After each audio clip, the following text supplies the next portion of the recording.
चलो fourth chapter पे आते हैं। फोर्थ चैप्टर का कॉन्सेप्ट देख लेते हैं ना। फोर्थ चैप्टर का कॉन्सेप्ट का क्वेश्चन कौन लगाएगा?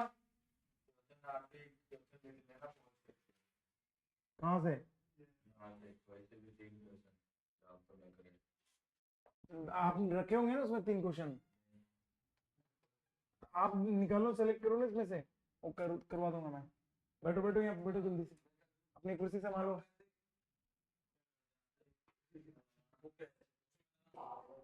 देखो चैप्टर नंबर 4 देखो। चैप्टर नंबर 4 है क्वाड्रेटिक इक्वेशन। क्वाड्रेटिक इक्वेशन, इसके अंदर भी वही सारी चीजें पढ़ना है। X square plus B X plus C equal to 0। Quadratic equation को ऐसे लिखते हैं, ठीक है ना। सब कुछ वही है, ठीक है। इसको सॉल्व करने का 2 मेथड है। सॉल्विंग मेथड कितना है? 2 है। सॉल्विंग मेथड 2 है। एक तो है फैक्टराइजेशन, फैक्टराइजेशन से कर लो, और एक है सब्स्टिट्यूशन मेथड। वो सब्स्टिट्यूशन कह रहा हूं मैं। श्रीधर आचार्य, श्रीधर आचार्य, श्रीधर आचार्य मेथड, ठीक है। इससे कर लो सॉल्विंग। अब जैसे यहाँ पे सॉल्व क्या इसके बाद, हाँ इसमें आपको एक और चीज पढ़ना है, डिस्क्रिमिनेंट का formula B square minus 4ac। और इससे हम लोग नेचर ऑफ रूट्स बताते हैं। तो रूट्स का जो यहाँ पे अल्फा, यहाँ पे जो जीरोस निकलेगा ना, जीरोस, उसको हम लोग अल्फा बेटा निकलेगा ना जीरोस, उसको हम लोग रूट्स बोलते हैं। तो यहाँ पे हम लोग पढ़ेंगे nature of roots, nature of roots, ठीक है। तो नेचर ऑफ रूट्स में अगर बात करें, नेचर ऑफ रूट्स की बात करें, तो नेचर कितनी होगी रूट्स की? 3 नेचर होती है। एक होता है real and distinct. Real and distinct का मतलब वास्तविक और डिफरेंट, अलग अलग, ठीक है ना। Real and equal, real and equal, और नॉट रियल, नॉट रियल। तो रियल एंड डिस्टिंक्ट कब आएगा, मतलब वास्तविक और डिफरेंट कब आएगा, अलग अलग कब आएगा? जब d ग्रेटर देन 0 होगा। रियल और इक्वल कब आएगा? जब d इक्वल टू 0 होगा। जब नॉट रियल कब आएगा? जब d not d less than 0 होगा। देख लो,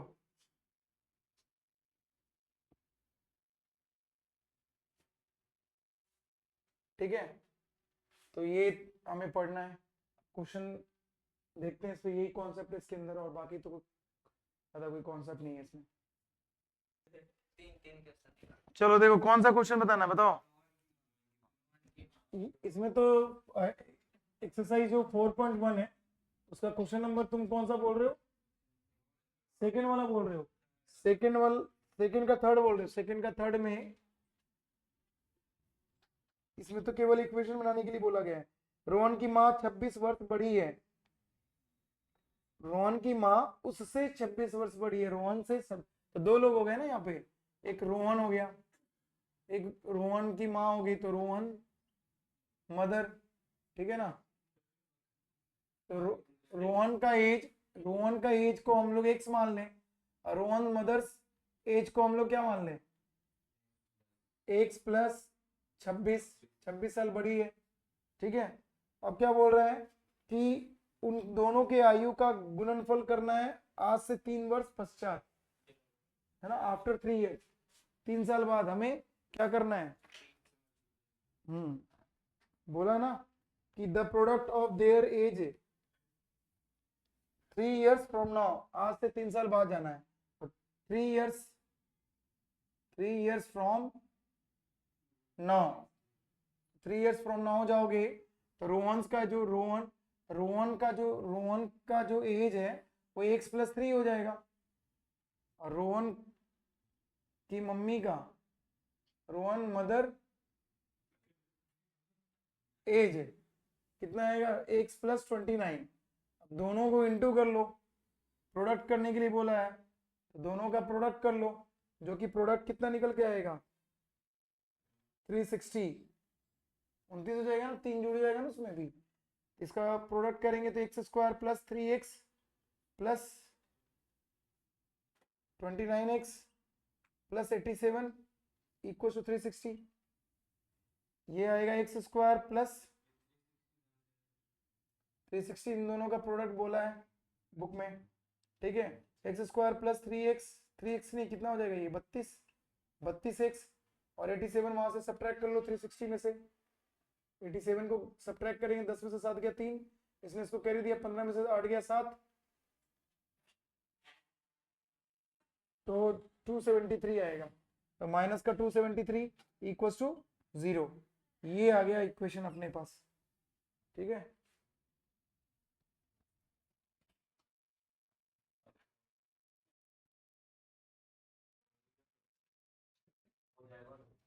सॉल्व करना है तो पहले फैक्टराइज कर लो 273 को, 3 से 9 बार में और 1 बार में,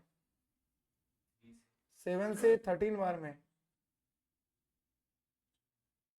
13 से 1 बार में, तो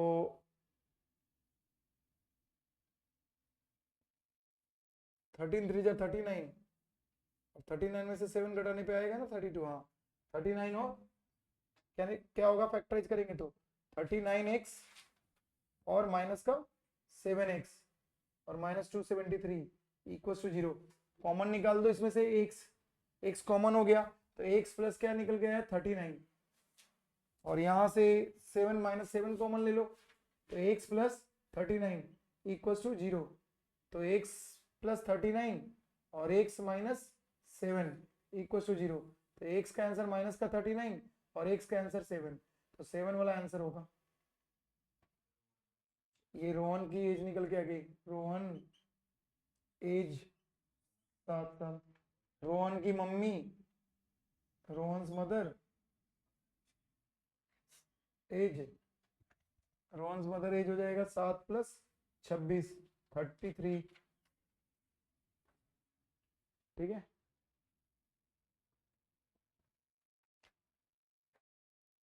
अगले क्वेश्चन पे चले। और कौन सा क्वेश्चन में डाउट है आप लोग बताओ, वही करवा देता हूँ मैं, बच्चों के लिए वो इंपॉर्टेंट हो जाएगा। क्वेश्चन नंबर फर्स्ट का देखो, थर्ड फोर्थ एक्सरसाइज 4.2 का फर्स्ट वाला थर्ड जो है, रूट वाले में ज्यादा बच्चों को दिक्कत आता है, ठीक है। Root 2x² plus 7x plus 5 root 2 equal to 0, ठीक है। अब इसको करना है तो देखो ध्यान से, रूट वाले पहले तो इसके दोनों कोफिशिएंट्स को, x² के कोफिशिएंट को लास्ट कांस्टेंट टर्म से इंटू कर दो, a को c से इंटू करो तो क्या मिलेगा आपको 10 मिलेगा, इसको इंटू करोगे तो 10 मिलेगा, 10 का टुकड़ा करेंगे तो क्या मिलेगा 5 और 2, तो टूट गया नहीं, root 2x² plus 5x plus 2x plus 5 root 2 equal to 0। अब यहां से कॉमन निकालोगे इन दोनों में कॉमन क्या निकल रहा है x, क्या बचेगा रूट 2x प्लस 5, इन दोनों में कॉमन क्या निकल रहा था, देखो रूट वाले में रूट वाला ही कॉमन निकलेगा, रूट 2 यहां से कॉमन निकाल देना है, तो क्या बचेगा रूट 2x प्लस 5, ठीक है। 2 जो होता है 2 के अंदर रूट 2 इंटू रूट 2 होता है, तो एक रूट 2 बाहर कर दोगे तो एक रूट 2 बचेगा, तो root 2x plus 5 x plus root 2 equal to 0। यहाँ से आंसर निकलेगा माइनस का 5 रूट 2, 5 बाई रूट 2, और यहाँ से निकलेगा x माइनस रूट 2, ये हो गया आपका अल्फा और एक हो गया बीटा।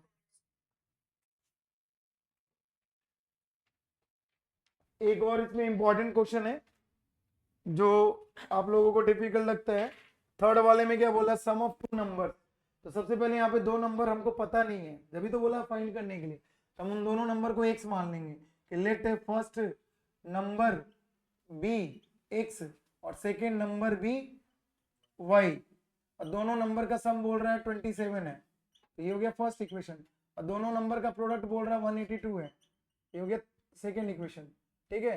यहाँ से y निकाल लो फर्स्ट से, फ्रॉम सब्स्टिट्यूशन पहले कर दो क्योंकि दो इक्वेशन आ चुका है ना, तो सब्स्टिट्यूशन से पहले सब्स्टिट्यूट करो, तो फ्रॉम फर्स्ट इक्वेशन आपको y का वैल्यू मिलेगा 27 माइनस x, तो यहाँ y की जगह रख देंगे x, 27 minus x put in second equation में इसको रख रहे हैं, ठीक है, तो इक्वल टू 182, तो यहाँ से निकल गया 27x minus x square minus का 182 इक्वल टू 0।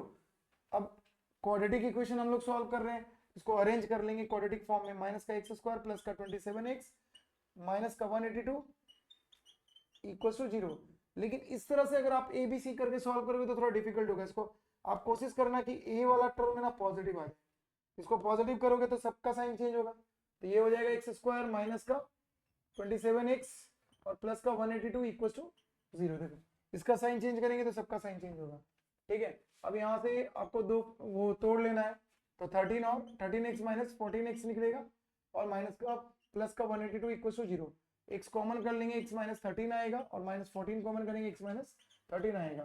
तो x का आंसर आएगा 13 और x का आंसर आएगा 14। तो अपने पास दोनों नंबर, फर्स्ट नंबर हो गया 13 और सेकंड नंबर हो गया 13। 27 में से घटा लो 13 को तो 14 आ जाएगा।